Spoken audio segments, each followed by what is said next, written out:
Good morning students. Last term में मैंने आपसे डिस्कस किया था घनत्व के बारे में, दाब के बारे में, और आज डिस्कस करें बेटा हम पास्कल के नियम के बारे में। पास्कल का नियम क्या होता है?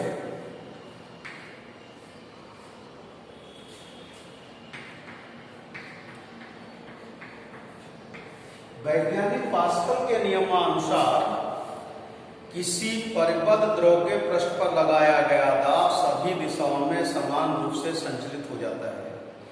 पास्कल के नियमानुसार किसी द्रव के पृष्ठ पर लगाया गया दाब, किसी द्रव के परिबद्ध पृष्ठ पर लगाया गया दाब सभी दिशाओं में समान रूप से संचलित हो जाता है। इसके सत्यापन के लिए क्या करते हैं बेटा?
देखिएगा, एक पात्र में आपने क्या कहते हैं, एक पात्र लिया, एक पात्र लिया जिसमें जल को भर लेते हैं।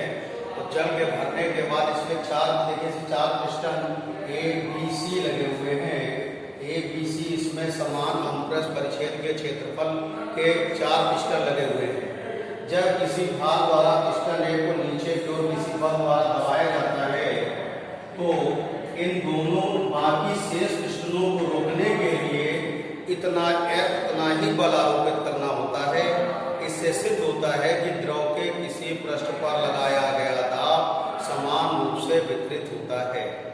एक बार फिर समझिएगा कि पास्कल का नियम क्या है। वैज्ञानिक पास्कल के नियमानुसार, वैज्ञानिक पास्कल के नियमानुसार किसी द्रव के परिबद्ध पृष्ठ पर लगाया गया दाब सभी दिशाओं में समान रूप से संचलित हो जाता है। इसके लिए एक बर्तन लेते हैं जिसमें समान अनुप्रस्थ परिच्छेद के 4 piston A B C D लगे होते हैं और इसमें द्रव जल भरा होता है। जितना बल लगा करके पिस्टन ए को नीचे की ओर दबाया जाता है उतने ही तो A B C D piston बाहर की ओर निकलने लगते हैं और इनको रोकने के लिए उतना ही बल लगाना होता है जितने बल से आप इसको पिस्टन को अंदर की ओर क्या करते हैं, पिस्टन ए को दबाते हैं। According to Pascal's law, scientist Pascal observed fluid a pressure and a rest fluid in a rest is same in all points. According to Pascal's law, pressure in a fluid in a rest at all point is same. ये Pascal's law बेटा। इसके according करते हैं क्या? Derivation कैसे करते हैं, इसका प्रूवमेंट क्या है? We take a vessel at 4 piston A, B, C of same cross section area and vessel filled by the water. When piston inside by force F, then piston B, C, D move outside To stop the piston BCD, we applied same force at the piston BCD to stop outside the in moving. यानी कि जो force आपको एक point पर apply करना होता है, जिस पॉइंट को इनसाइड अप्लाई करते हैं पिस्टन ए पर, तो इनको आउटसाइड से मूवमेंट को रोकने के लिए, स्टॉप करने के लिए आपको यहाँ पर क्या करना है, वही फोर्स क्या करना होता है, उसी फोर्स को क्या करते हैं, अप्लाई करते हैं इनको हम रोकने के लिए। ये आपका पास्कल्स लॉ है। अब देखिए एप्लीकेशंस ऑफ पास्कल्स लॉ। देखिएगा पास्कल लॉ का पहले यूज होता है हाइड्रोलिक लिफ्ट यानी कि द्रव चालित लिफ्ट। इसमें आपके दो सिलेंडर C1 C2 होते हैं और इसमें एक पिस्टन, ये दोनों सिलेंडर एक पाइप ई के द्वारा जुड़े होते हैं और पतले पाइप सिलेंडर में क्या होता है, इसमें एक पिस्टन लगा होता है जिसका क्रॉस सेक्शन एरिया आपका कैपिटल A1 है और दूसरे सिलेंडर में पिस्टन लगा होता है जिसका क्रॉस सेक्शन एरिया यानी कि अनुप्रस्थ परिच्छेद का क्षेत्रफल A2 होता है। और इसके द्वारा ये हाइड्रोलिक लिफ्ट यानी द्रव चलित लिफ्ट के द्वारा, जैसे कार है, ट्रक है, इनको उठाया जाता है, ऊपर को उठाया जाता है इसके द्वारा। ये पास्कल के नियम पर आधारित होता है। इसकी रचना क्या है, इसमें दो सिलेंडर, आपके दो बेलन, खोखले बेलन C1 C2 होते हैं जिसमें पानी भरा होता है। ये दोनों एक पाइप की द्वारा संबंधित होते हैं। इसमें पिस्टन लगा होता है जिसके अनुप्रस्थ परिच्छेद का क्षेत्रफल A1 है। इसके पिस्टन के अनुप्रस्थ परिच्छेद का क्षेत्रफल A2 होता है और इसमें जल भरा होता है। क्रियाविधि क्या होती है, जब पिस्टन F1 को हम F1 बल से दबाते हैं तो ये उतना ही बल क्या कहते हैं, उतना ही आप पिस्टन दबाते हैं तो ये दूसरे सिलेंडर पर ये बल जल द्वारा बल आरोपित करता है। पास्कल के नियमानुसार समान दाब लगाता है। तो इसके लिए होगा P1 = F1/A1, P2 होगा F2/A2। According to Pascal's law, Pascal के नियमानुसार क्या होगा, P1 बराबर क्या आएगा बेटा, P2 आएगा। तो यहाँ से आएगा, ध्यान दीजिएगा, F1/A1 = F2/A2। तो F2 हो जाएगा आपके पास F1 × A2/A1। Date is mean ये हुआ F2 > F1, यानी कि F2 का मान F1 से ज्यादा होगा, यानी कि कम बल लगाकर हम अधिक बल को उठा सकते हैं। कम बल लगा करके उसे कई गुना बल प्राप्त करके हम इसको आसानी से उठा सकते हैं। ये द्रव चलित लिफ्ट। द्रव चलित लिफ्ट में फिर समझिएगा बेटा क्या होता है, इसमें द्रव चलित लिफ्ट में क्या होता है, ध्यान दीजिएगा, यानी कि इन hydraulic lift two cylinder C1 C2 combined by pipe E and two piston of cross section area respectively A1 and A2 and a vessel or cylinder filled by the water. When we apply F1 inside a piston by force F1, then according to Pascal's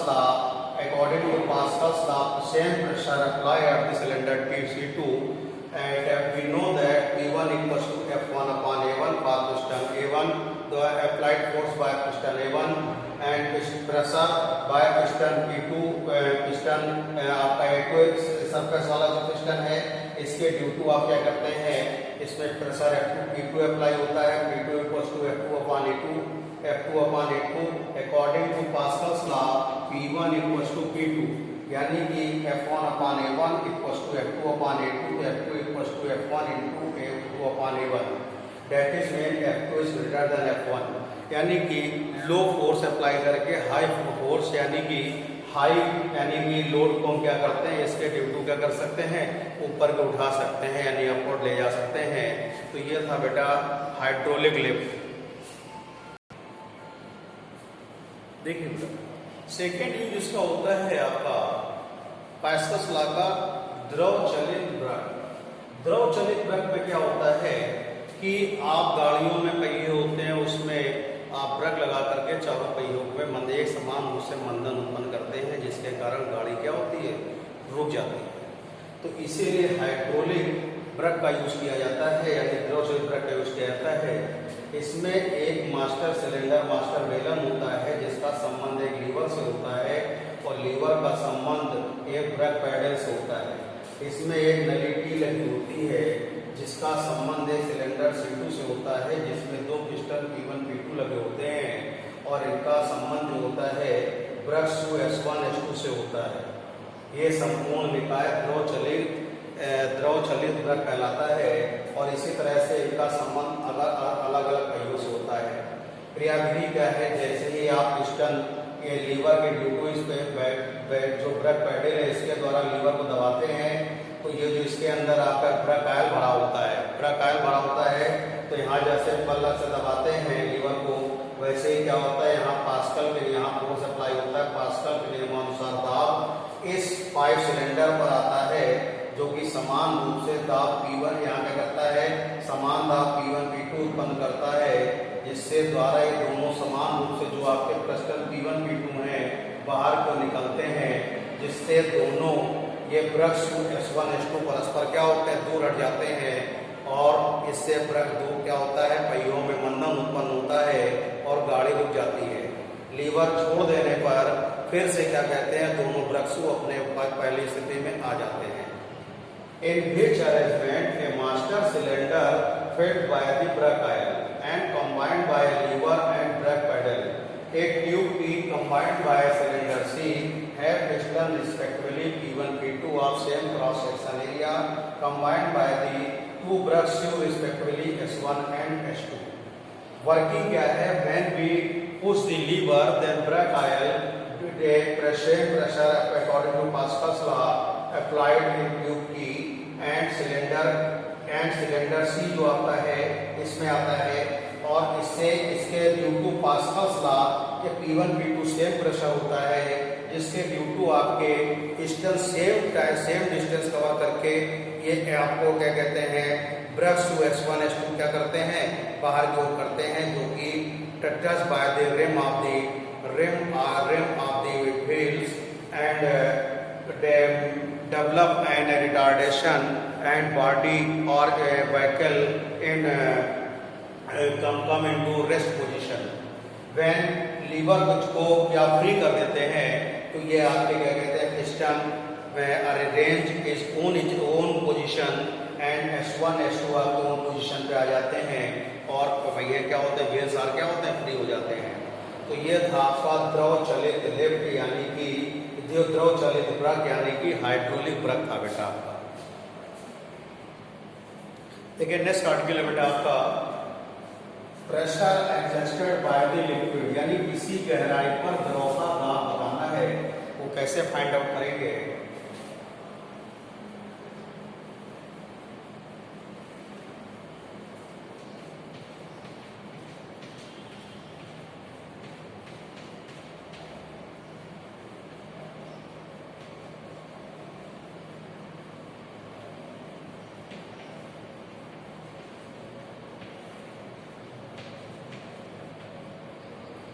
मान लीजिए किसी पात्र में ऐसे ऊंचाई तक द्रव भरा हुआ है, D घनत्व वाला द्रव भरा हुआ है, तो A पॉइंट पर H1 हाइट ऊंचाई तक का द्रव का भार कार्य करेगा, B बिंदु पर H2 ऊंचाई तक के द्रव का भार करेगा और C बिंदु पर टोटल द्रव की ऊंचाई तक के द्रव का भार कार्य करेगा। तो यहाँ पर होगा बल बराबर होगा द्रव का भार W, यानी W बराबर होता है बेटा mg होता है और यहाँ से द्रव्यमान होता है आयतन गुणे घनत्व, आयतन होता है क्षेत्रफल गुणे ऊंचाई और दाब बराबर क्या होता है, बल बटे क्षेत्रफल होता है। कितना होता है, बल बटे क्षेत्रफल होता है। तो P = हो जाएगा आपसे यहाँ पर AHDG अपॉन A, एक में कैंसिल कर देंगे, P बराबर आएगा HDG। तो ये किसी गहराई पर द्रव के दाब का सूत्र होता है, यानी pressure adjusted by a liquid, pressure adjusted by a liquid. We consider a vessel filled by a liquid of density small d at point A, weight of liquid work from H1 height, D at work weight of liquid at H2 height, and at point C, total weight of liquid at on the C point.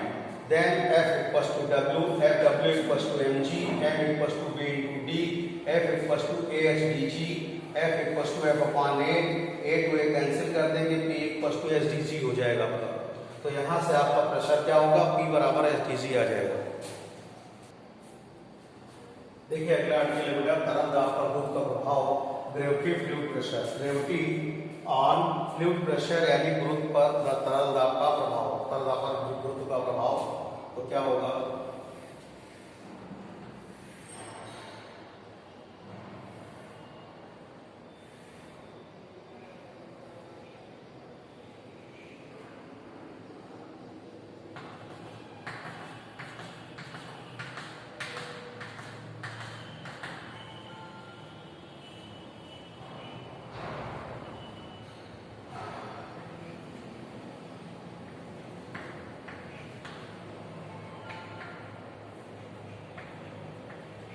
मान लीजिए एक बेलन है जो किसी द्रव में है, मान लीजिए एक बेलन है जो किसी द्रव में है और इसकी ऊंचाई कितनी है h है मान लीजिएगा, और इस पर प्रेशर P1 लग रहा है, भार भी नीचे की ओर लग रहा है, तो निचले तल पर भार दाब क्या लग रहा है, P2 लग रहा है। तो ध्यान दीजिएगा कि यहाँ पर क्या होगा, संतुलन की अवस्था में क्या होगा, P1 plus mg equal to P2 होगा। कितना होगा, P2 होगा। तो यहां से आप क्या करेंगे, P1 प्लस mg प्लस क्या होगा, P2 होगा।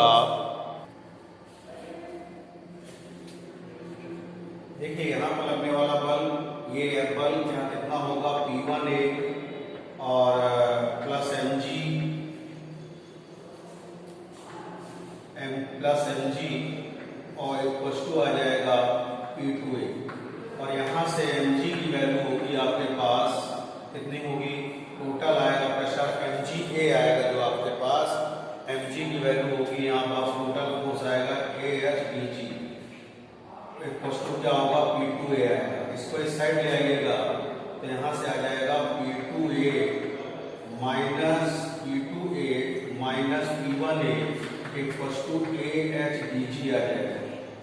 और यहाँ से देखिएगा अगर A को कॉमन कर लेंगे, P2 minus P1 into A equal to AHdG होगा, A टू A कैंसिल होगा, P2 minus P1 equal to कितना होगा, HdG आ जाएगा बेटा आपके पास।